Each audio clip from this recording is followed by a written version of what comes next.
Muy bien, pues mi nombre es José Luis. Vamos a hablar de procedimientos y sobre todo infraestructura, Platform as a Service y otros tools que tenemos para crear proyectos de forma muy rápida y a bajo coste. Esto puede servirnos tanto cuando queremos, por ejemplo, tenemos una idea y queremos crear nuestro proyecto, queremos hacer una startup y queremos ver si tiene sentido, hacemos algo muy rápido, un MVP. O incluso si tienes una empresa montada, también nos va a servir para hacer features, para probar algunas funcionalidades concretas de forma muy rápida. Voy a estar para arriba y para abajo porque me he olvidado el pase de diapositivas, me perdonáis por eso. Muy rapidito. Estuve trabajando hasta hace poco en Wunderlist. ¿Quién conoce Wunderlist? Ah, muy bien, perfecto.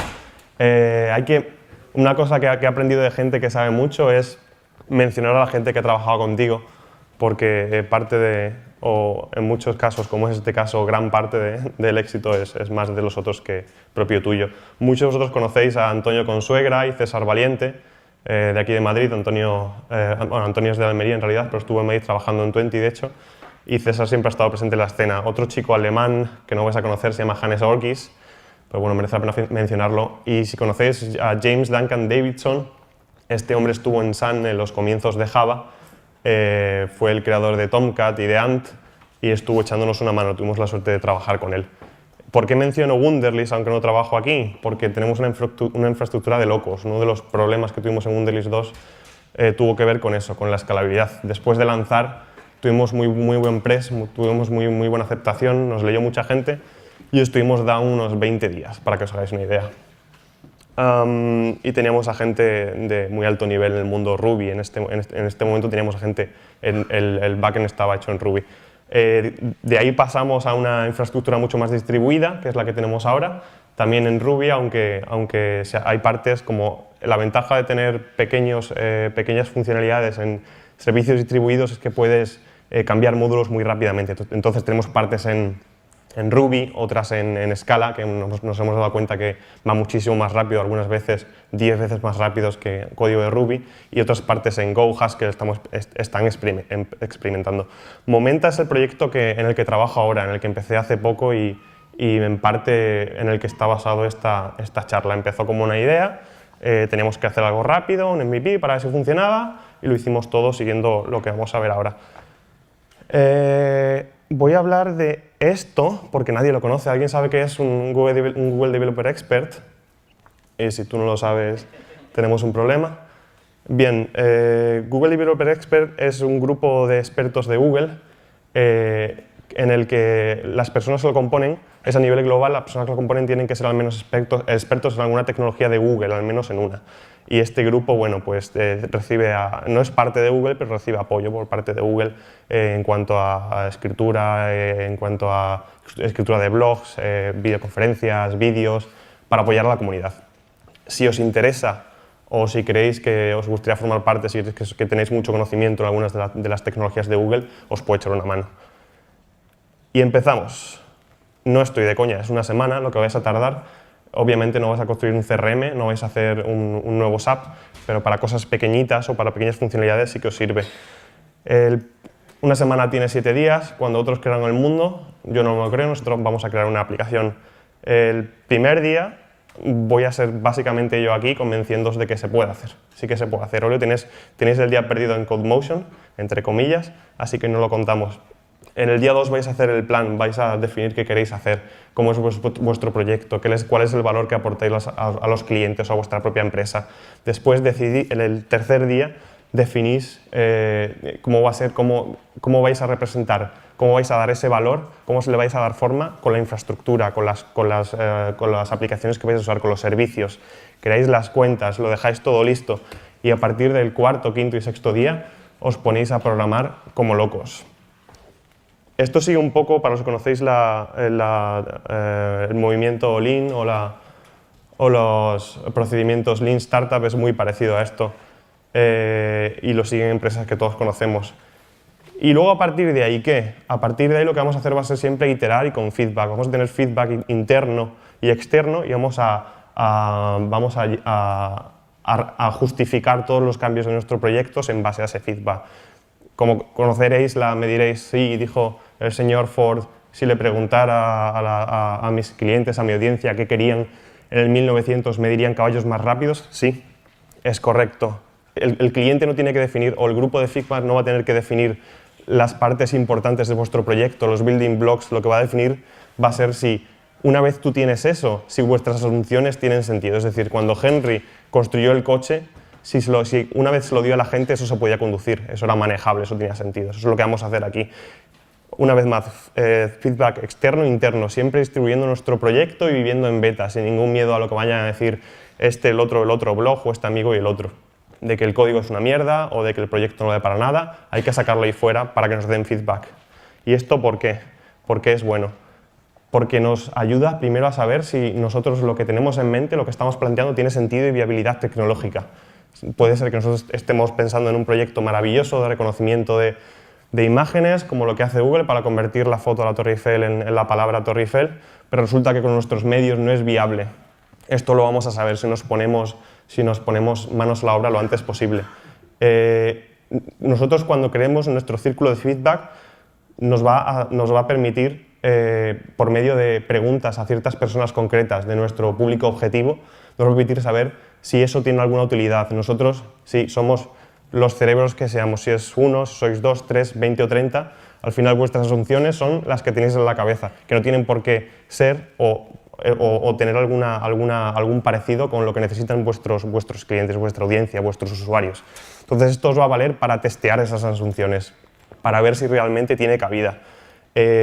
Vais a ganar visibilidad. Hay un quote que dice, vamos a hacer marketing desde el día cero, y el fake it until you make it. Esto lo que nos va a ayudar es a ganar visibilidad poco a poco. Hay muchos productos que se pegan 9, 10 meses en fase de desarrollo y luego cuando van a lanzar necesitan esos 2 o 3 meses de precalentamiento, de estar en este blog, de en Hacker News, de eso si vais por crecimiento orgánico para llegar ahí, para llegar a la audiencia. Si empezáis desde el principio, aunque lo que haya al principio sean imágenes o letras o textos, aunque no sea real del todo, aunque lo que haya de abajo esté en desarrollo, eso os va a dar cierta visibilidad en ese sentido.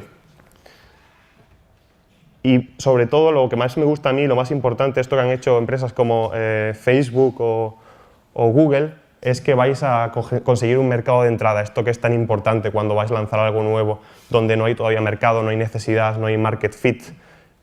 Os va a venir muy bien porque vais a identificar un grupo muy pequeñito de usuarios que os interesan, un grupo por decirlo así, muy controlable, con características muy definidas, sobre el que os va a ser mucho más fácil conseguir feedback. Por ejemplo, Facebook empezó en universidades, empezó en Harvard, donde Mark Zuckerberg estudiaba en tiempo. ¿Esto qué le permitía? Él estaba en contacto con todas las personas que usaban su producto, con la mayoría, eran gente de sus círculos, estaban dentro de unas circunstancias y dentro de un grupo muy controlable, que era la universidad. Entonces era muy fácil para él ir probando sus asunciones y a partir de ahí crecer en adelante. Y sí, en serio. ¿Por qué? Porque a día de hoy tenemos un montón de suerte. Yo recuerdo, no empecé hace mucho tiempo, la verdad, pero al final de los 90 o en los 2000, cuando querías crear un proyecto, lo primero era tu Apache, tu PHPMyAdmin, tu MySQL, tus servidores, tu hosting, todo a mano, todo desde el principio. Era como, no sé, 2 semanas, un mes y medio, solo para empezar. A día de hoy tenemos muchísimos recursos. Todas estas cosas que vamos a hacer nosotros las han hecho muchas personas que probablemente sean más inteligentes que nosotros y las hacen bien. ¿Y qué es lo mejor? Que la mayoría o muchos de ellos son gratuitos y eso es increíble a día de hoy. Tanto formación, tenemos Khan Academy, tenemos EDX, Code School. Algunos de ellos son de pago, pero otros tienen como Coursera o EDX son totalmente gratuitos y tienes acceso a calidad, tope calidad a nivel mundial. Los mejores profesores, los mejores alumnos, comunidades, esto es muy increíble. Repositorios, Git, si no queréis pagar, Bitbucket para repositorios privados. Alojamiento de archivos, compartición de fotos, Dropbox Drive, comunidades, tenemos un montón de eventos, tenéis círculos de amigos, tenemos incluso Facebook para encontrarlos.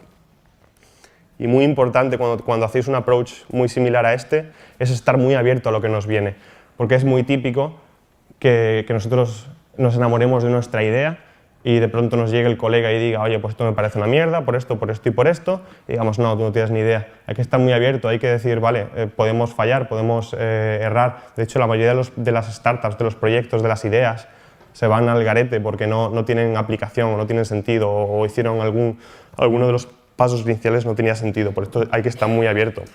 Y hay ejemplos que están distribuidos a todo lo largo. Siempre vemos los casos de éxito, los Snapchat, los Google, los Angry Birds, pero detrás de ellos en la mayoría hay un montón de cagadas, por decirlo así, y no hay que rendirse en ese sentido. Y dicho esto, que he dicho ya que me pongo a hablar mucho y me digo tonterías, vamos a ver algo tangible, vamos a ver algo real, vamos a meternos al código. Este es un ejemplo que vamos a hacer con App Engine, que es un PaaS, como hemos dicho antes, que esto básicamente lo que es, para los que no lo sepáis, es un servicio, si es plataforma como servicio, ¿no? ¿Qué quiere decir? Que nosotros nuestra infraestructura no la gestionamos nosotros, no tenemos que pasar por todos esos pasos de load balancers, de setear servidores, de escalarlos. Esto no lo hacen estas plataformas. Tenemos Google App Engine, tenemos Parse, tenemos la alternativa de Twitter. Vamos a usar para este caso App Engine y esta va a ser la forma que va a tener. Entonces nosotros va a ser nuestra API va a vivir ahí. Vamos a poder acceder a clientes multiplataforma, obviamente, porque tenemos la API con nuestros datos ahí. Vamos a usar NoSQL en este caso porque veremos ahora que es mejor para escalabilidad. Y usamos Cloud Storage, que para los que no lo conozcáis es la alternativa a S3, es almacenamiento de binarios, básicamente. Y vamos a cubrir dos casos. App Engine lo puedes hacer, lo puedes programar ahora mismo, puedes entrar en ello con PHP, con Java, con Python y con Go. Lo vamos a hacer en los dos, en Python y Go. Y para los dos proyectos vamos a tener el código. En las últimas slides os dejo el link. Este código abierto lo tenéis ahí para acceder y verlo cuando queráis, tanto la API en Python y Go como la aplicación en Android que va detrás. Y esto es un caso muy sencillo, pero cubren el ciclo completo. ¿Por qué vamos a elegir App Engine o otro Platform as a Service? Porque nos da la escalabilidad gratis. Se dice mucho que no tienes que pensar en escalar desde el principio, y es verdad. Es como optimizar tu código antes de tiempo. Al final vas a entrar en ciertos detalles, en ciertas partes que no te interesan ahora. Tú lo que quieres ahora es llegar rápido a tu MVP. Quieres llegar ahí fuera, sacarlo fuera para ver cómo funciona. Entonces, no es que no nos tengamos que preocupar, es que estos Platform as a Service lo van a hacer por nosotros ahora. Todo es muy sencillo. Ahora veréis que en unas líneas de código estamos andando. Lo único que tienes que hacer es escribir tu código para recibir, guardar en base de datos, mostrar los datos, vamos a usar JSON y estás listo. Cuotas gratuitas en estos tipos de servicios normalmente están bastante bien. En App Engine depende de tu caso en concreto, pero para aplicaciones en general algunos cálculos te pueden llegar hasta tener 20 o 30.000 usuarios, que es un número relativamente interesante de usuarios en la cuota gratuita, no pagamos nada. Más concretamente, para datos vamos a usar NoSQL, como he dicho. Tenemos alternativa, podemos usar Cloud SQL también, pero esta versión es de pago. De todas formas, una vez más, cuando queremos hacer algo siguiendo este procedimiento, vamos a usar NoSQL por simplicidad. Vamos a usar Cloud Storage para almacenar archivos y vamos a usar las librerías y los frameworks que tiene Python y Go en este caso. Python va a estar mucho más desarrollado porque fue el lenguaje con el que empezó App Engine, entonces tiene acceso a muchas más APIs de Google. Y muy rapidito, un poco de historia aburrida sobre Datastore. ¿Por qué lo usamos? ¿Por qué? Porque Google para Datastore ha trabajado en 4 cosas que son importantes para nosotros. Y la más importante de ellas, no voy a meter en detalle, es que va rápido, tiene muy pocos downtimes y es muy escalable. Si queréis más información, buscar estos conceptos, muchos ya los conoceréis, pero esto nos va a asegurar a nosotros esas cosas que nosotros necesitamos cuando lanzamos nuestro proyecto de una forma rápida y sencilla. Un poco de código, configuramos nuestra aplicación. Como veis es sencillo, la alternativa de Go y la de Python.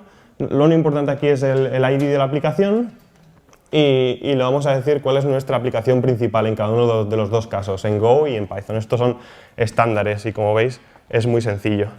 La estructura del proyecto depende un poco de los contratos y de las buenas prácticas de cada lenguaje, pero siempre vamos a tener nuestro modelo, nuestros controladores y nuestra configuración inicial. Como veis en En Python la organización suele ser diferente que la de en Go, pero comparten muchas partes.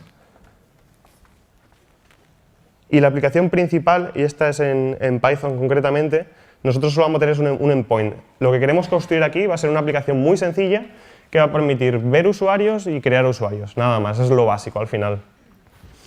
Y esto lo vamos a hacer, como veis, en la aplicación principal tenemos nuestra lista de rutas, que en nuestro caso tenemos usuarios, y lo único que le decimos es, cuando te entre una request, una llamada a nuestra API que tenga nuestro host / usuarios, yo quiero que me vayas a Attendees Controller, que este va a ser el controlador de los datos de este endpoint en concreto. ¿Y esto qué pinta tiene? Pues como veis también súper sencillo. La librería esta de Web App, que es la que vamos a usar en Python, expone métodos convenientes de CRUD, el crear, el borrar, el actualizar y el leer, get, put, push, delete. Y esto simplemente con reemplazarlos, con crear los métodos, no vamos a tener que hacer nada más. Cuando nos entre una request en get, se va a ejecutar el get, obviamente. Cuando entre una de put, se ejecutará el put. Y vamos a entrar ahora en detalle, pero lo que vamos a tener que hacer en cada uno de ellos va a ser muy sencillo. En el get traer todo, en el post crear algo. Y si veis, al final aquí, 2 líneas de las 8 o 9 que tenemos son las realmente importantes. El resto son chequeo, serialización, escritura del cuerpo de salida, el código de estado. Las únicas líneas importantes van a ser la segunda, en la que hacemos la query, le decimos tráeme todos los usuarios. Normalmente haremos paginación porque serán muchos usuarios, pero bueno, este es un caso concreto, los traemos todos y llenamos un array de datos y lo echamos fuera, así de sencillo. Este es nuestro get. Y en el post, para no quedar tan mal, hemos puesto un poco de prevalidación, que supongo que queréis tenerla. Básicamente una básica de autorización, otra de chequeo de datos, para ver que lo que no me envías es basura. Pero una vez más, 2 líneas son las importantes ahí. La primera la creamos a partir del cuerpo que nos llega, creamos el usuario, y la segunda lo guardamos en base de datos. Lo demás, una vez más, código de estado, serialización y nada realmente importante. Y una vez aquí, lo único que tenemos que hacer, cuando hemos escrito estas dos clases, es simplemente lanzar nuestra aplicación. ¿Y esto qué ventajas tiene? Que estamos usando la infraestructura de Google, la que usa Gmail, la que usa YouTube y todos los otros productos. Y esto pasa lo mismo, pasa igual en otras empresas, obviamente, como Amazon, Facebook o Twitter. Facebook con Parse, Twitter con la alternativa, no recuerdo cómo se llamaba. Y ¿qué nos llevamos ahí? Todo el aprendizaje de empresas grandísimas con granjas de servidores gigantes que han tenido problemas de escalabilidad desde el principio, nos llevamos todo ese aprendizaje, por decirlo así, y en este caso es real, gratis.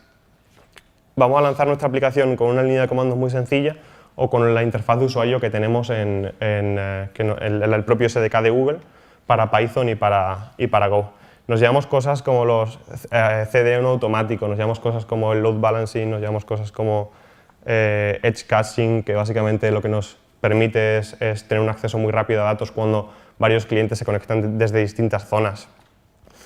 Y por el otro lado lo que tenemos es una aplicación de Android muy sencillita. Básicamente le hemos dado al menú de Android Studio que te dice créame una aplicación de Android con todo lo básico. Vamos a usar fragments, usamos el URL connection básico de Android, no nos metemos en más detalle, solo queremos hacer una llamada a nuestra API para ver que funciona y traernos los datos y los mostramos en nuestro Navigation Drawer.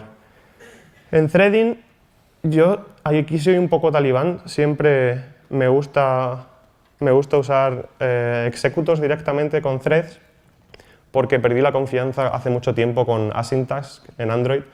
Para los que hayáis sufrido Asyntask, resulta que Asyntask es la forma de crear una carga de trabajo, un thread, un hilo en Android para hacer tareas que queramos que ocurran en el background. ¿Qué pasa con Asyntask? Asyntask en las distintas versiones de Android ha ido cambiando. Al principio teníamos creo que era antes de Froyo y Froyo, teníamos 10 threads, es decir, tú podías crear hasta 10 Asyntask en distintas partes de tu aplicación que se podían ejecutar de forma paralela. Después, cuando llegó Honeycomb, y me parece que ICS, pero no estoy seguro, eso pasó a ser un thread. Es decir, que si tú soportabas una aplicación desde Honeycomb o desde ICS para abajo, en algunos sitios ibas a tener 10 threads, en otro un thread. ¿Qué pasaba entonces? Que los que tenías un thread, en cuanto creabas una async task y luego venía otra por detrás, la otra tenía que esperar hasta que la primera acababa, con lo cual perdíamos casi todos los beneficios que tiene esto. Yo lo que suelo usar a día de hoy es o uso executors que me creo propios, o modern async task, o loaders, son súper convenientes. Tienen hecha todo el coupling para hablar con la UI directamente. De hecho, Loaders usa Modern Async Task por debajo. ¿Y esto qué pinta tiene? Tiene esta pinta. Y una vez más, esto realmente está mal hecho. Hemos creado un thread, con lo cual estamos haciendo leaking del contexto de la actividad. No lo hacemos así. Lo dejamos aquí como ejemplo. Es algo muy sencillo lo que estamos haciendo. Entonces, lo único que hacemos es creamos un thread nuevo para hacer tareas en el background y llegamos a nuestra API. Esto realmente es una interfaz, nuestro ForYuri callback, ahí podéis meter lo que vosotros queráis. Y lo demás es una vez más como antes, es realización, que en este caso uso JSON, creo que es conveniente, está Jackson, pero dicen que es un poquitín más rápido que JSON, pero bueno, la verdad es que hemos tenido cargas muy grandes, yo he usado JSON con cargas muy grandes de datos y siempre ha ido genial. Y lo que hacemos una vez acaba, podíamos tener callbacks para error o para éxito, pero en nuestro caso tenemos solo un caso de un callback para cuando acaba el proceso y le decimos actualízame la lista de personas que vinieron. Esto, si os interesa, ha sido hecho con tools que todos conocemos. Con App Engine, quizás el que no conozcáis de aquí será Graphical HTTP Client, que no es más que un visor de UI de un cliente de HTTP en el que tú puedes hacer llamadas, puedes meter vuestro path, puedes meter el método de la llamada HTTP, el tipo de llamada, y puedes meter lo que quieras, vamos, cabeceras, contenidos y te da la respuesta. Esto hay alternativas web, hay muchos de ellos. Este es muy sencillo y es barato, funciona bastante bien. Y como os decía antes, tenemos mucha suerte de trabajar a día de hoy con nuestros proyectos porque hay muchas cosas hechas. Os dejo estos dos recursos aquí porque creo que son súper interesantes. Este primero es un repo, Tools of the Trade, que empezó alguien que estaba cansado de tener todo dispersado por ahí, y lo que es un repositorio inmenso, gigante, de servicios, plataformas, aplicaciones, para todo lo que necesitáis cuando os dediquéis a vuestros proyectos. Distribución de aplicaciones, platforms as a service, continuous integration, testing, IDEs, está todo. Y si veis que falta algo, que es bastante difícil, podéis contribuir. Los chicos lo tienen bastante actualizado. Y Lean Stack es también muy interesante porque pone casos de empresas que todos conocemos y nos dicen o nos dejan un listado de las cosas que ellos usan por debajo. Si usan Travis, si usan HockeyApp para distribución, si usan Jenkins para Continuous Integration. Tenemos empresas como SoundCloud, tenemos empresas como, creo incluso está Facebook ahí y nos dicen las cosas que usan. Siempre tenemos esas dudas. Y para casi acabar, ahora os enseño un ejemplo, pero para casi acabar, esto es algo que siempre en los equipos de trabajo en lo que trabajo nos gusta hablar de esto, y es una especie de regla de intenta ser solidario con el que tienes al lado un poco. Tenemos esa actitud de algunos programadores que tenemos un poco, como decían antes los chicos de 20 y de Novoda, tenemos un poco de ego y algo más, un poco grande, y somos muy... nos resulta muy fácil ver un código de alguien que vino detrás de nosotros y decir este código es una mierda, el que lo hizo no tiene ni puta idea, me va a pegar 3 meses refactorizando, y a veces no pensamos que esto nos va a pasar con nuestro propio código en 6 meses y que B, probablemente por los motivos por los que lo hicieron haya motivos relevantes, como vino el product manager y querían que hicieran release mañana, o estaban súper agobiados, o no tenían tiempo, o cualquiera de los motivos. Siempre hay algún motivo y es mejor pensar siempre, oye, pues igual hubo un motivo, me merece más la pena preguntarle, y así además no solo aprendemos más, sino que seremos más rápidos con el código y seremos en cierta manera mejores ciudadanos. Vamos a hacer, si queréis, sesión de preguntas y justo después os enseño qué pinta tiene el código que hemos visto ahí, que como veis son 40 o 50 líneas máximo y tenemos un endpoint listo y corriendo. Os lo enseño con el cliente de HTTP que os he enseñado antes. ¿Preguntas? ¿Sí? ¿Conoces Cloud Endpoints? Sí, Cloud Endpoints es un servicio de Google que es interesante porque te ahorra todo el trabajo de crear las librerías para tu cliente de iOS, de JS y de Android, con anotaciones muy básicas en tu código de servidor. Entonces, el código que habéis visto ahí, le añadimos anotaciones con el path que queremos del endpoint, el tipo de método que queremos HTTP, con post, get, put, delete, si queremos autenticación o no. Eso lo que hace es que cuando nosotros tengamos nuestra API lista, le damos a un botón, entre comillas, no es un botón, y te crea todas las librerías que tú necesitas para tus tres clientes. Esto es muy conveniente. ¿Por qué? Porque tú puedes ser que tengas tus clientes listos ya, venga un cambio gigante de API y tú en vez de tener que reescribir todo, vas a tu código de servidor, cambias los 2 o 3 parámetros, le vuelves a dar al botón y metes esas librerías dentro de tus aplicaciones. Ahora mismo es más difícil integrarlo en tus proyectos actuales si no has empezado con endpoints, pero es algo lo que Google está trabajando activamente para cambiar. Pero aún así es bastante sencillo hacerlo. Quería preguntarle, estamos teniendo problemas con picos de tiempo en la respuesta, que van desde 800 milisegundos a 6 segundos. ¿Algún motivo conoce? ¿Qué usas? La verdad es que tampoco tengo muy claro porque era una pregunta que tenía una compañera y no ha venido.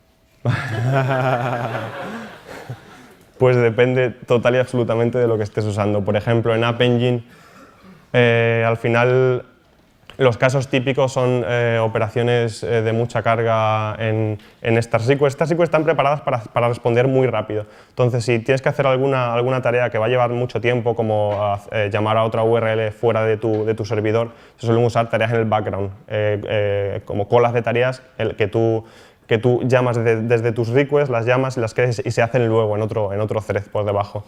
Pero hay 1000 motivos, en realidad. Otro motivo puede ser, en Google App Engine, las primeras requests de cada instancia duran un poco más, porque las instancias están en modo, las VMs están en modo standby hasta que alguien la despierta con la primera request. Esto no te importa mucho, porque si tienes mucho tráfico no vas a sufrir de esto, porque las VMs van a estar ya funcionando. Pero sobre todo verás que cuando haces test y haces la primera request, te tarda un poquito más la primera y después la segunda y las siguientes son bastante más rápidas. Habíamos leído en Stack Overflow que a partir de las 50 mejora, pero en principio no ha mejorado. Y nos habían dicho que era mejor utilizar ProtoRPC. Ajá. Que ProtoRPC era en principio más rápido. ¿Para Python? Sí.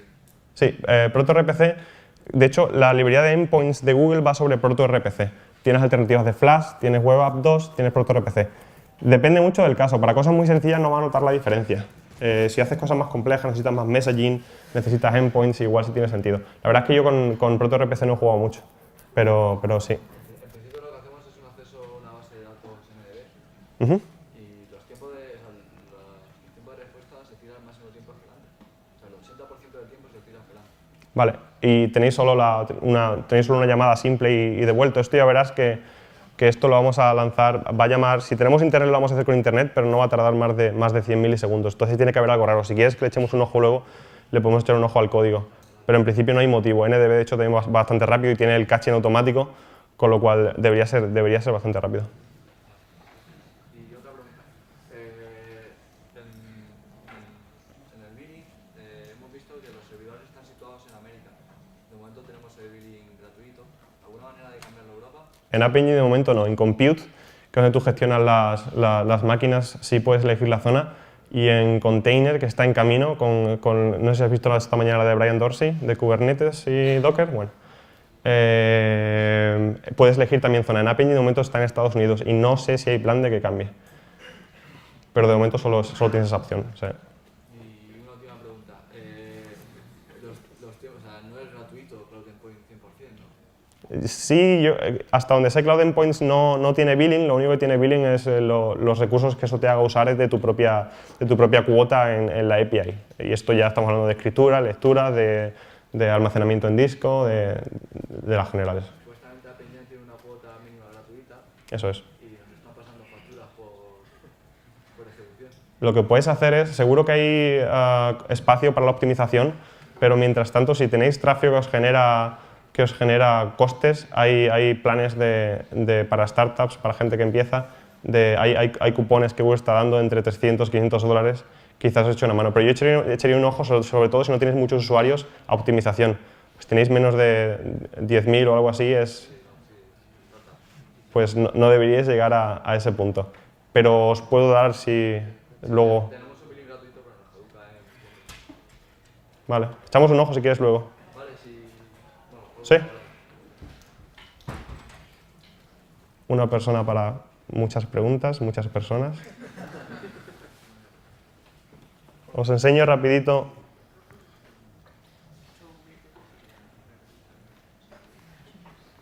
El código está en GitHub, donde estoy. Ahí está. Madre mía, esto tiene una resolución que es la bomba.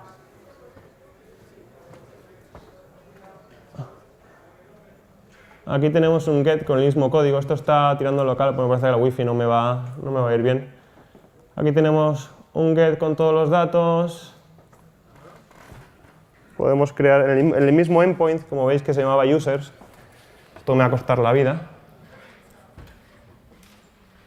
Creamos un usuario nuevo. Y bueno, esto va con JSON, podéis meter lo que queráis ahí, podéis meter XML o HTML. Creamos uno nuevo y ya tenemos dos. Muy sencillo. Obvio lo que esperáis, básicamente. Local está tardando 18 milisegundos. Arriba normalmente está entre unos 60 y 150, que está muy bien. ¿Y estamos listos? Bien. Alguien que no está familiarizado con el entorno App Engine, ¿tú no consideras que habría que tener documentación previa o entrenamiento o algo? A lo mejor en una semana no te da tiempo, por poner el mismo ejemplo que tú. Mi primer proyecto tardé un poco más de una semana, pero no sé si fueron 1 y media. Yo había hecho Python a los 16 años, no lo volví a tocar hasta que encontré esto. Realmente en familiarizarte con esas líneas de código no tardas mucho tiempo. Ya has visto, son 40 o 50 si has tocado un poquito antes. Y si no tienes, seguro que has tocado PHP, Java o Go. Pero no te hablo de Python, te hablo del entorno App Engine, de saber cómo funciona. No necesitas saber cómo funciona todo por debajo. Al final lo que te exponen a ti arriba es, tú tienes tu código que te va a hacer, tienes tus endpoints, lo que has visto aquí básicamente. Es lo único que tienes que comprender desde el principio. Luego ya cuando sigas avanzando igual te interesa más algunos compromisos de escalabilidad, si quieres hacer push, si quieres hacer socket, tendrás que entrar en otros detalles. Pero algo REST muy básico lo tienes muy rápido. Vale,